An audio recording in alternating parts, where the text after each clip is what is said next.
का नया variant JN1 दुनिया भर में फैल रहा है और तेजी से लोगों को अपनी चपेट में ले रहा है। इस वायरस के फैलने की रफ्तार और इससे जुड़े खतरों को लेकर रोग नियंत्रण और रोकथाम केंद्र यानी कि CDC ने चेतावनी जारी की है।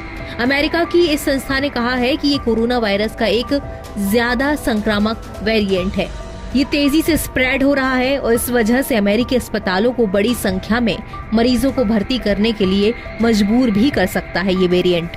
CDC कोविड और फ्लू के संयुक्त प्रभाव के चलते अमेरिकी मेडिकल सिस्टम पर भारी दबाव पड़ने को लेकर अब वो चिंतित है। CDC ने कहा कि कोविड के मरीजों के अस्पताल में भर्ती होने की संख्या तेजी से बढ़ रही है। गर्मियों के बाद से सार्वजनिक स्वास्थ्य अधिकारियों की मल्टी सिस्टम इन्फ्लेमेटरी सिंड्रोम पर भी नजर है, जो कोरोना की वजह से ही होता है। देश के ज्यादातर हिस्सों में इन्फ्लुएंजा बढ़ रहा है और कई क्षेत्रों में रेस्पिरेटरी सिंकाइटियल वायरस एक्टिविटी भी बहुत ज्यादा बनी हुई है। CDC का मानना है कि आने वाले समय में हालात मुश्किल से भरे हो सकते हैं। CDC के मुताबिक देश के कुछ हिस्सों में बच्चों के अस्पताल पहले से ही लगभग उतने ही भरे थे जितने पिछले साल थे, लेकिन इस सप्ताह की शुरुआत में इमरजेंसी रूम के आंकड़ों से पता चला कि पिछले सप्ताह की तुलना में अस्पताल में भर्ती स्कूली उम्र के बच्चों की संख्या लगभग 2 गुनी हो चुकी है। CDC का कहना है कि फ्लू के मामले भी तेजी से बढ़ रहे हैं, वहीं ज्यादा उम्र के लोगों में कोरोना वायरस की दर फ्लू से ज्यादा है।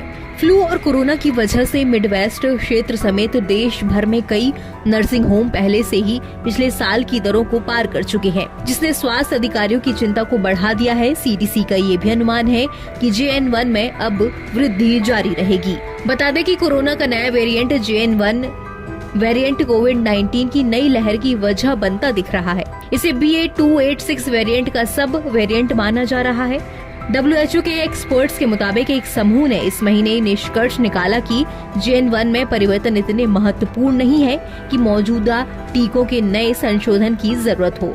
हालांकि शुरुआती आंकड़ों से पता चला है कि ये टीके कम प्रभावी थे।